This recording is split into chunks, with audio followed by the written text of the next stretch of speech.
Welcome, demigods, monsters, and gods alike to the Olympus Report.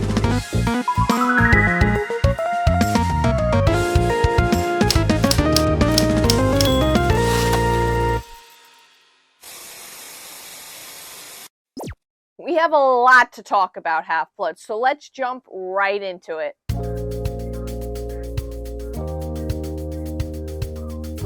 Percy Jackson is just 5 days away, Half-Bloods. That's right, just 5 days away. And the cast and crew celebrated the premiere of Percy Jackson this Wednesday at the Met.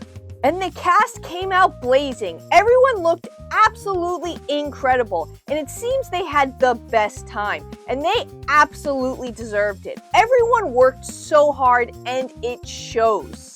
Percy Jackson has debuted with a 95% on Rotten Tomatoes, which is incredibly hard to do today when critics are harsher than ever.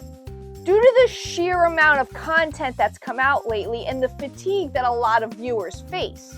But it seems this show has risen above the rest, just like I've been saying the whole time. But if you still don't believe me, check out this exclusive clip that was released by Percy Jackson Instagram. You should have asked me before you... Whatever it is you're gonna say, I don't want to hear it. Grover? Percy? Okay, so something's coming. Grover. And I know, that sounds really bad. Grover. But the important thing is not to panic. I'm not panicking. Grover? Right? I'm also definitely not panicking. I feel very good about how we're doing so far. Grover! What? Grover, why is there half a goat in your pants? Oh, it's... Oh. Oh, boy, she didn't tell you about... You didn't tell him about me? You're early. If you want to watch the whole clip, you can head over to Percy Jackson Instagram. Let's talk about what this clip does so well. When I watched this, I actually felt like I was reading the book. The humor, the spirit of Percy Jackson is adapted so incredibly well. Even though we can't see Percy's thoughts, like in the book, we really feel them through Percy's reaction, expression, and dialogue. And this can only be achieved by talented actors. Arian, Walker, and Virginia absolutely steal this scene. There is not a dull moment, just like the book.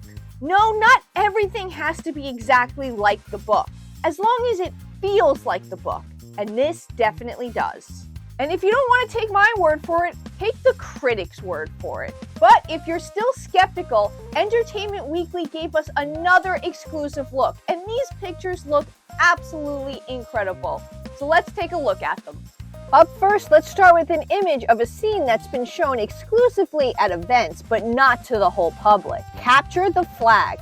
Now for the first time, everyone can get a look at Capture the Flag. We have our Camp Half-Blood campers in the background who have just celebrated the blue team winning Capture the Flag. They now witness Annabeth and Percy having a little bit of a tiff. Percy's just a tad bit upset that Annabeth was there the whole time that Percy was being pushed around by Clarice and didn't help him. Annabeth says she's sorry, but based on her actions, she definitely is not. In this image, we can get a really good look at the armor used at Camp Half-Blood, and it really looks fantastic.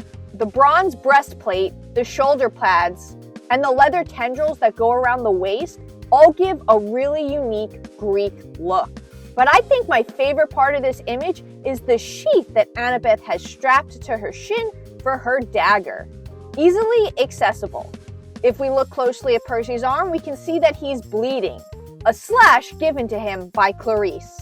I've said it once, I'm going to say it again. This entire show is fantastic, all the way down to the small details to the big details. In our next image, we get another look at Annabeth and Grover. I'm not exactly sure where this picture exactly takes place, but it definitely takes place at some point on the quest. I might even go as far to say that it might be in St. Louis before the Archway. Next up, we get a look at our trio and the God of War himself, Ares. And can we take a look at the smug look on Ares' face here? Adam Copeland was the absolute perfect choice for the God of War. He is capturing Ares' smugness perfectly with just one look. And the disdain on Walker's face, absolutely amazing. Just from this image, you can get that Percy absolutely does not like the god of war.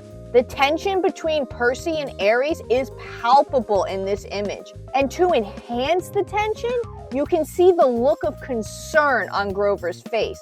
He knows nothing good is going to come from this stare down.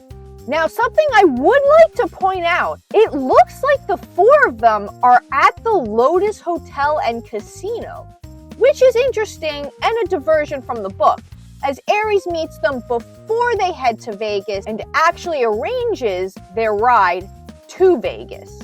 Perhaps to save time, they've mixed some things up, or maybe I'm completely wrong and this is not at the Lotus Hotel and Casino. Either way, I'm okay with it because the emotions reading from this image is exactly what I wanted between the first meeting of the God of War and our trio. And finally, we get a look at the inside of Cabin 3. And oh my God, Half-Bloods, this is absolutely incredible. We've got a gold mural of Poseidon holding a 3D trident. Seaweed hanging from the ceilings, a light blue paint color, waves on the wall, a fish trap hanging from the ceiling, the light streaking in through the windows. It actually feels godly. This definitely reads Cabin of the Sea God. Like I've said before, the set design for this show absolutely hits it out of the park. So much detail crammed into one frame. And of course, we have Percy looking at a Camp Half-Blood t-shirt, trying to understand where he fits into this whole new world that he's been thrust into. It almost looks like Percy's standing in front of a bathtub, or maybe that's his bed. It would be very Cabin 3 to have their beds look like bathtubs. Either way, I absolutely love the design. I cannot believe we are just 5 days away from the first 2 episodes of Percy Jackson. It seems like we've been talking about this show forever, and now we're finally going to get to watch it as a fandom. But until next time, that's all I have for you, Half-Blood, so I'll be signing off. And please always remember to stay safe.